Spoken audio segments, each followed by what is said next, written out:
Good neighbour to bank on Kodungallur town cooperative bank. 17 ബ്രാഞ്ചുകളിലും anywhere banking സംവിധാനം. സഹകരണ മേഖലയിലെ റിസർവ് ബാങ്ക് ലൈസൻസ് ഉള്ള കൊടുങ്ങല്ലൂരിലെ ഏക കോഓപ്പറേറ്റീവ് ബാങ്ക് എന്ന ബഹുമതിയും KTC ബാങ്കിന് സ്വന്തം. Good neighbour to bank on Kodungallur town cooperative bank. നിർമ്മാണ മേഖലയെ വ്യവസായ മേഖലയായി പ്രഖ്യാപിക്കണമെന്ന് കേരള സംസ്ഥാന കെട്ടിട നിർമ്മാണ തൊഴിലാളി ഫെഡറേഷൻ AICTU കൊടുങ്ങല്ലൂർ താലൂക്ക് സമ്മേളനം ആവശ്യപ്പെട്ടു. താലൂക്ക് പ്രസിഡന്റ് MS ഷാഹുൽ അധ്യക്ഷത വഹിച്ച യോഗത്തിൽ സെക്രട്ടറി ES സന്തോഷ് സ്വാഗതം പറഞ്ഞു. AICTU അഖിലേന്ത്യാ സെക്രട്ടറി PK സായി സമ്മേളനം ഉദ്ഘാടനം ചെയ്തു.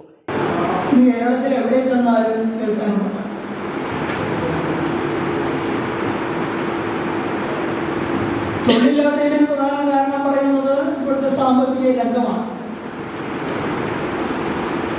കഴിഞ്ഞ കോവിഡിന് ശേഷം കേരളത്തിലെ വരുമാന മാർഗങ്ങൾ പാടെ നിലച്ചപ്പോൾ തനത് ഫണ്ടുകളിൽ നിന്ന് രൂപ പിൻവലിച്ച് ചിലവുകൾ നടത്തിയപ്പോൾ പ്രവർത്തന ചിലവുകൾക്ക് ഫണ്ടില്ലാതായി എന്നാണ് ഗവൺമെന്റ് പറയുന്നത്. കേരളത്തിലെ എല്ലാ ക്ഷേമനിധികളും എന്ന് പറയുമ്പോൾ നിർമ്മാണ തൊഴിലാളി ക്ഷേമനിധി എടുത്തു പറയേണ്ടതാണ്. കേരളത്തിലെ ഏറ്റവും വലിയ ക്ഷേമനിധിയാണ് നിർമ്മാണ തൊഴിലാളി ക്ഷേമനിധി. ഏകദേശം 20,75,000 പേര്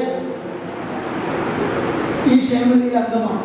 ഇത്ര അംഗസംഖ്യയുള്ള ഒരു ക്ഷേമനിധി കേരളത്തിലില്ല. അതേപോലെ തന്നെ മറ്റു ക്ഷേമനിധികൾ തയ്യൽത്തൊഴിലാളിയായാലും അസംഘടിത മേഖല ക്ഷേമനിധിയായാലും എല്ലാ ക്ഷേമനിധികളുടെയും കാര്യം ഇത് തന്നെയാണ്. അതിലുണ്ടായിരുന്ന ഫണ്ടുകൾ ഓരോ തവണ വരുന്ന ഗവൺമെന്റ് അവരുടെ ചെലവിലേക്ക് വേണ്ടി എടുത്തു മാറ്റിയപ്പോൾ ആ ക്ഷേമനിധിക്ക് ഫണ്ടില്ലാത്ത ഒരു രീതിയിലേക്ക് മാറുകയും ക്ഷേമനിധികൾ കേരളത്തിൽ മൊത്തത്തിൽ അടക്കുകയും ചെയ്തു. NR രമണൻ പതാക ഉയർത്തി. സംസ്ഥാന പ്രസിഡന്റ് VK ഭാസ്കരൻ മുഖ്യപ്രഭാഷണം നടത്തി. TA Shankar, MG Krishnan, TV Xavier, Vattaparambil Shankaran, കൊച്ചുമകൾ ആരതി എന്നിവരുടെ പേരിലുള്ള എൻഡോമെന്റ് നൽകി. പ്രവാസി bank vice president KS Louis, magician PP Sunil എന്നിവരെ ആദരിച്ചു. 4 പ്രമേയങ്ങൾ യോഗം അംഗീകരിച്ചു.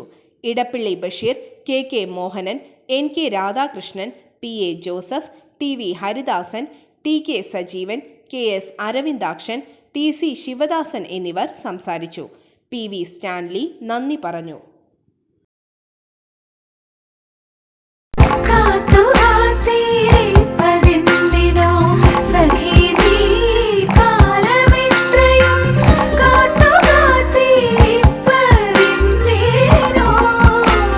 Tradition since 1969. Lakshmi Jewelry, Kodunallur, North Paravur, Chalakudi.